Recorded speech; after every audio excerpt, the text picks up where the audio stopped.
Hello everyone, I'm Sophie and I'm currently at Kechara Forest Retreat, Bentong, Malaysia. Today I'll continue sharing about the 24 lives of my Guru, His Eminence, the 25th Sam Tuku Rinpoche. And this is taken from the book The Promise, which is his biography. And we will start from page 31. This is a picture of his immediate incarnation, previous incarnation.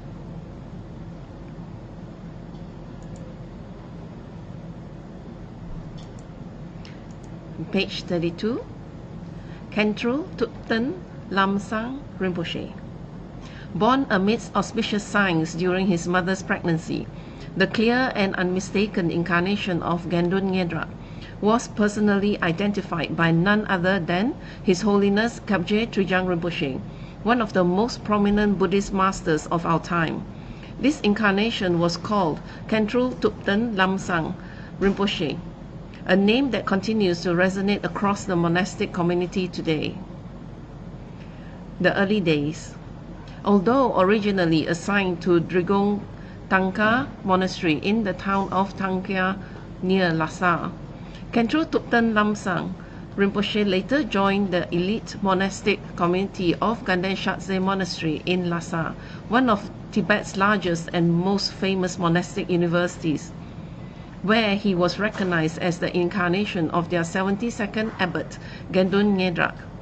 The move to Ganden proved to be a favorable one, as the young incarnation swiftly reconnected with the practices of his previous lives with a show of dynamic academic prowess, and excellence in his understanding of Buddhist study.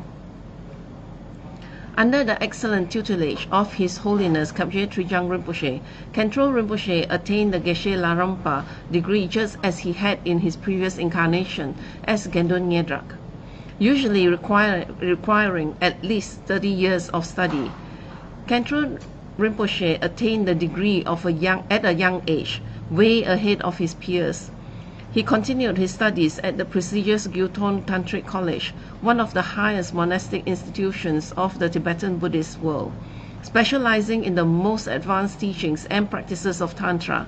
Again, Khentrul Rinpoche would excel and rise quickly, earning tremendous respect for his outstanding abilities and knowledge. Within 1 year, Khentrul Rinpoche was elected as the disciplinary, which is Gekul in Tibetan, of the monastery, one of the 3 most senior positions that can be held in any Gelugpa institution, the other 2 being chant master, which is Umze, and abbot.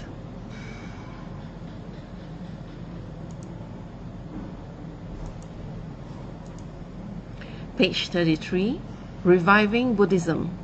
Returning lifetime after lifetime to turn the wheel of Dharma, Sam Rinpoche's incarnation seek to teach the significance and impact of the Dharma as the era we live in continues to degenerate.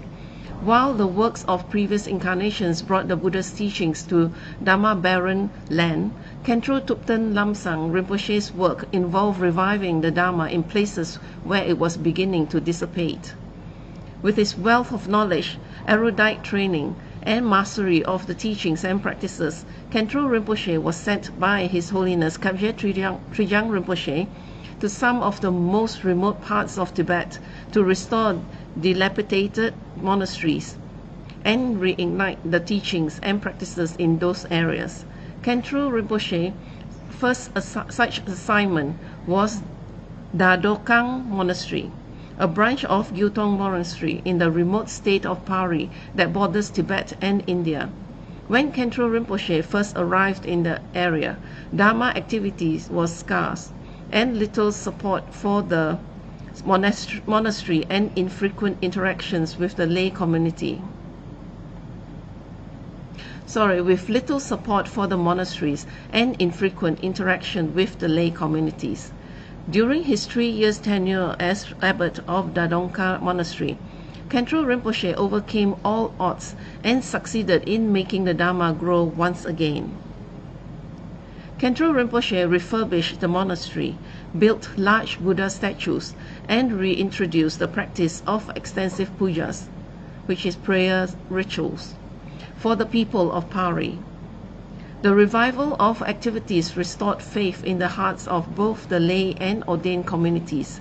People began making offerings, which supported both the Dongkang and the mother monastery Gyuto. Word of Khentrul Rinpoche's incredible accomplishments began to spread throughout the region, marking the beginning of many such challenges for the rest of his life. The efforts to revive Dharma from ruins would be repeated and intensified in difficulty for Khentrul Rinpoche, who subsequently undertook the responsibility of restoring and leading Samdrup Cheling Monastery in South Paris and Rizong Buto Monastery. Samdrup Cheling is a monastery Khentrul Rinpoche built himself, while Rizong Buto Monastery is an affiliate of Kanden Shatse. Khentrul Rinpoche's success in returning Dharma to its glory for the benefit of the local community garnered him great fame and respect that spread far and wide, reaching the Chinese authorities, who took notice and recognized him to be the leading force of Dharma in the region.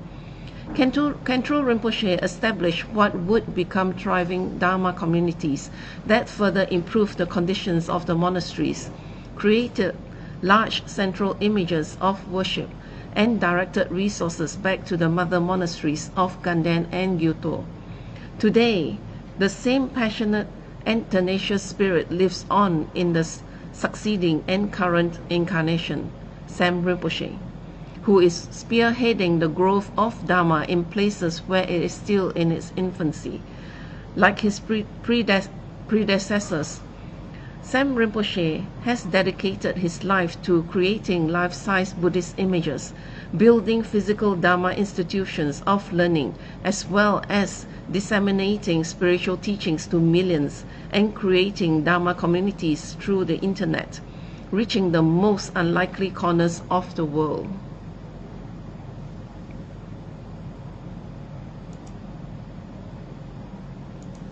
Caption of the picture on the right.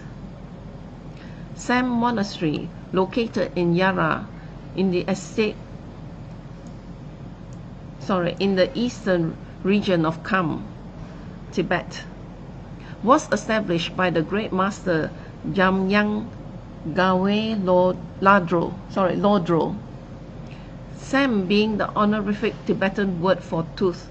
This monastery was well known for being a custodian of a tooth relic of Lama Tsongkhapa.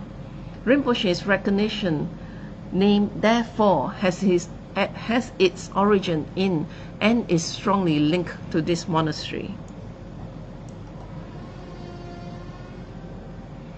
Picture on the left, inside the main prayer hall of Sam Monastery.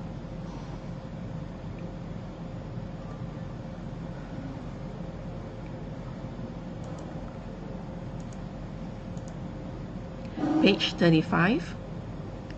Rise to fame. Uncommon for his time, Khentrul Thupten Lamsang Rinpoche had the wisdom and compassion to give spiritual and secular advice that most suited the people and conditions that he encountered.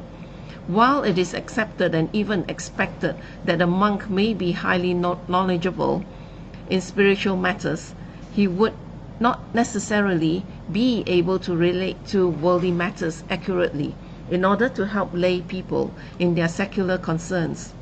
Khentrul Rinpoche's unique ability to understand, advise, and help the lay community made him very well loved and respected throughout Paris, especially in Samdrup Cheling and later in Rizong Buto Monastery. As their faith and trust in Khentrul Rinpoche's clear discernment between right and wrong grew, and as his understanding of the ways of secular life increased, people would seek his guidance and readily listen to his advice. He eventually assumed the role of both spiritual and secular head, sometimes standing in as a judge for legal matters that could not be otherwise resolved. From his consistent display of wisdom and compassion, Khentrul Rinpoche became very powerful and famous throughout the area, even among neighboring India and Chinese communities. based on the accounts of some of his students who are still alive today in Tibetan monasteries in India, such as Geshe Ngawang Tashi. Khentrul Rinpoche's method of turning the wheel of Dharma brought him many followers and students within Tibet and from the surrounding countries, such as India, China, Nepal, and Bhutan. Khentrul Rinpoche attracted businessmen and traders who traveled to Pari just to seek his advice and blessings, as well as request for pujas or more, a method of divination, to be performed for them. Khentrul Rinpoche is remembered and revered for going out of his way to relieve the sufferings of lay people by giving monastery assistance to the poor, paying their bills, giving food, and paying off the loans of people who were in desperate situations. This quality of unconditional care for others is experienced again in his current incarnation as Sam Rinpoche, who tirelessly finds ways to better the lives of his students and every person he comes across, from seeing to their medical treatments, to counseling them on matters of spiritual practice, family, relationships, and even finances. Khentrul Rinpoche built an exceptionally relationship with the people of Pari and restored the practice of Dhamma there, which many other highly qualified teachers had not been able to do. Khentrul Rinpoche established himself so strongly in that area that his own monastery, Samdrup Cheling, rose to become the central gathering place for all the Sangha of Pari. During one of the most prominent celebrations of the year, the Mon Lam Chemo, or Great Prayer Festival, the Sangha of every monastery throughout Pari would travel great distances just to attend the festivals and prayers at Samdrup Cheling. For the community of Rizong Buto, Khentrul Rinpoche created conducive conditions for the monastic community to come and remain in the area, which in turn created stability in Dharma and allowed for spiritual activities to flourish in the region, reviving the fragile monastery and community to a state that far exceeded what it had once been. The benefit Khentrul Rinpoche bestowed upon the Rizong Buto community was so significant that he was given the name Rizong Buto Rinpoche, a name he is still known by today. For his countless contributions, monks also referred to Khentrul Rinpoche as Kamsam Wangdu, meaning controller of the three realms, a term used to describe someone who is very powerful and influential in the most positive ways. Khentrul Rinpoche was also known for his devotion to Dorje Shugden and the special connection he created between the lay people of Pari and this Dharma protector. He instituted a tradition of lay people performing monthly Dorje Shugden pujas for their spiritual and secular well-being, something that was not readily available for the lay community at that time. Khentrul Rinpoche also consulted Dorje Shugden for advice via the oracle in Rizong Buto Monastery.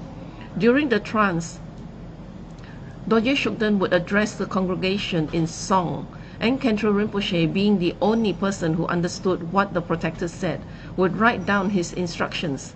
The oracle also took trance of Kache Mapo and Namka Bazin, who spoke in Mongolian, a language which Khentrul Rinpoche understood. This would not be the only oracle at Rizong Buto Monastery. So willing was the community to assist him in his works that Khentrul Rinpoche also had the assistance of 3 or 4 other oracles who resided at Rizong Buto at separate times. 2 of them, including the Choyang oracle and Lakpa Dongdrup, a monk of Dunka Monastery, also took trance of Dorje Shugden.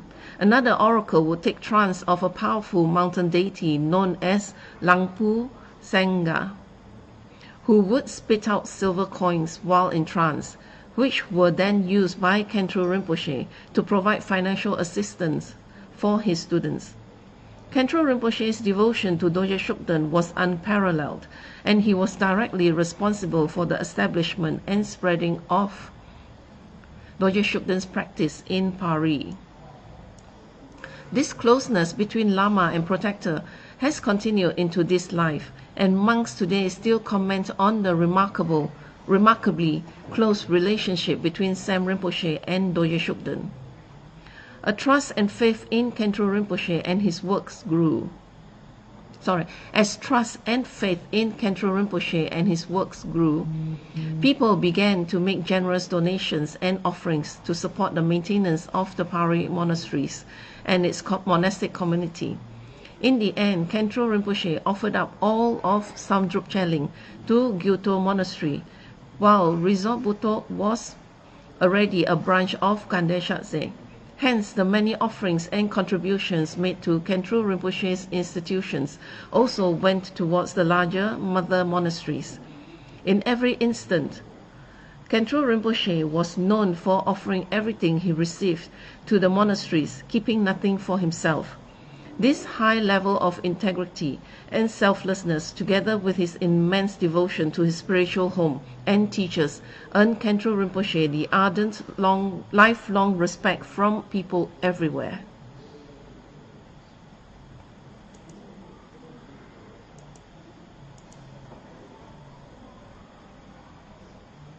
Page 38, and this is the picture of His Holiness Kapje Trijang Rinpoche.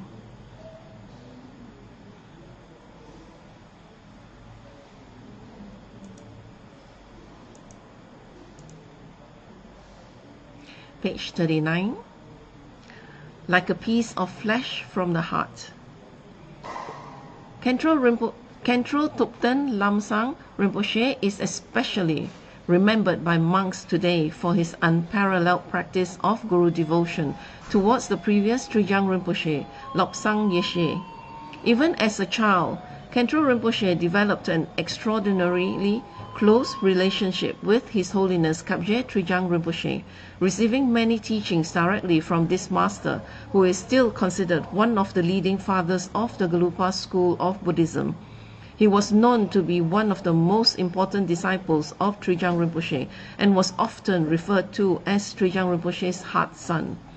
Their teacher-disciple relationship was so close that monks describe it as a common Tibetan saying, like a piece of flesh from the heart. This incredible devotion would become the cornerstone from which Khentrul Rinpoche's entire lifetime of work and practice would flourish, guiding him to create and sustain huge, influential Dharma communities in the region of Pari, where Buddhist practice was diminishing, and spiritual consciousness and assistance from the people was scarce. Upon accomplishing what he had set out to do in Dadokang, Samdrup Cheling and Rizal Butong monasteries, Khentrul Rinpoche requested to return to Lhasa. However, Trijang Rinpoche foresaw the potentially large and positive impact he would have on the people of Pari and instructed him to remain there. Khentrul Rinpoche readily agreed and remained in Pari even during the 1959 civil unrest, fulfilling the instructions of his guru perfectly to the very last day of his life. Khentrul Rinpoche had such strong devotion to his teacher, so much so that the instructions of his guru would always override his personal goals and preferences. This trait, which Khentrul Rinpoche is still remembered for amongst the elders of the monastic community, continues to permeate in the practice of his current incarnation, Sam Rinpoche. Sam Rinpoche has also shown strong affinity to His Holiness Kapje Trijang Rinpoche from a very young age with minimal exposure to the Dharma. When Sam Rinpoche came across a picture of Trijang Rinpoche in a book that he had borrowed from a Dharma friend, the then young boy cried spontaneously, shedding uncontrollable tears. Although the young Sam Rinpoche did not know who the Lama was, he immediately made a photocopy of the picture, framed it on a blue piece of cardboard, and kept it on his altar. It was only much later that he learned that the Lama was Trijang Rinpoche, his previous life's root guru. Today, this image still rests on Rinpoche's personal altar, and Trijang Rinpoche remains a central driving force for Rinpoche's practice, work, and vision for the future of Dharma. Khentrul Rinpoche is also remembered for having an especially close friendship with another Tibetan Buddhism's most revered lamas, His Holiness Khebje Dzong Rinpoche.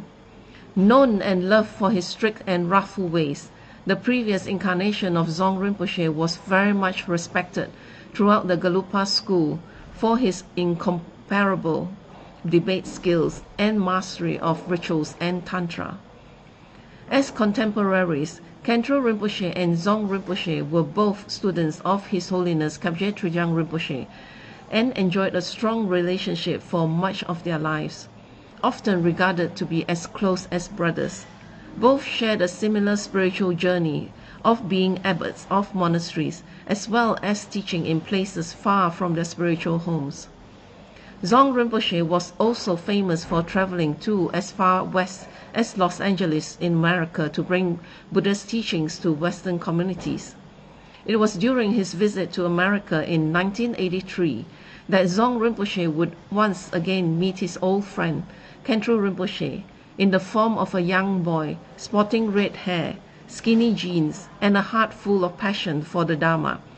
Sam Rinpoche had found his way back to the lineage, and his return to the Dharma in this lifetime was sealed through an extraordinarily strong bond with Dzong Rinpoche, whom he regards dearly as his root guru. Sam Rinpoche holds this student-teacher bond sacred and of the highest priority up until today, making it the sole basis from which all his practices and works arise.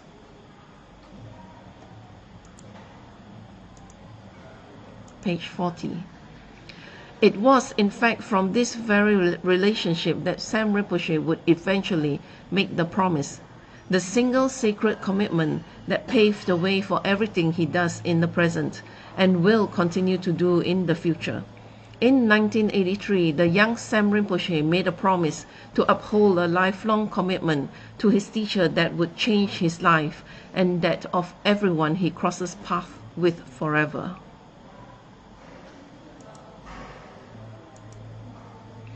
And with that, I will end my session today. And that was the end of the 24 lives, the holy lives of my Guru, His Eminence, the 25th Sam Tuku Rinpoche. So tomorrow I will move on to the addendums and will end the sessions for the promise. So I hope that you will join me tomorrow for my reading session. Thank you for joining me today, and I will end the session with completion dedication in Tibetan.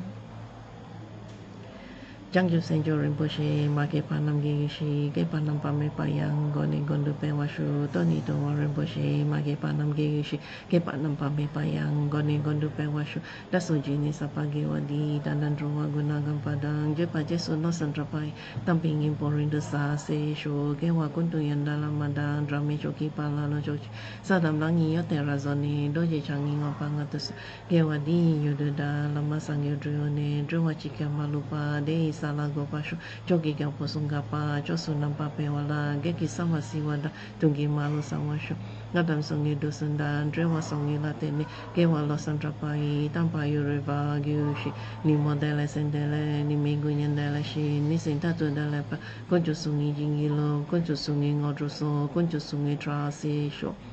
Jesu Lama Kusan Rapting Ching, Nam Katrini Chojo Kepada, Losam Tempe Dromi Sapsungi, Droe Munsa Tatuni, Gyushi, Gamwe Rawe Koeshin Kamden, Pendandeo Mali Goin, Charan Sit One Tensing Gatsoi, Shapeshi de Baru Den Gyushi.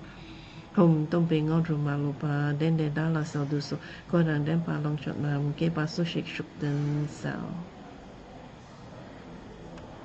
See you again tomorrow.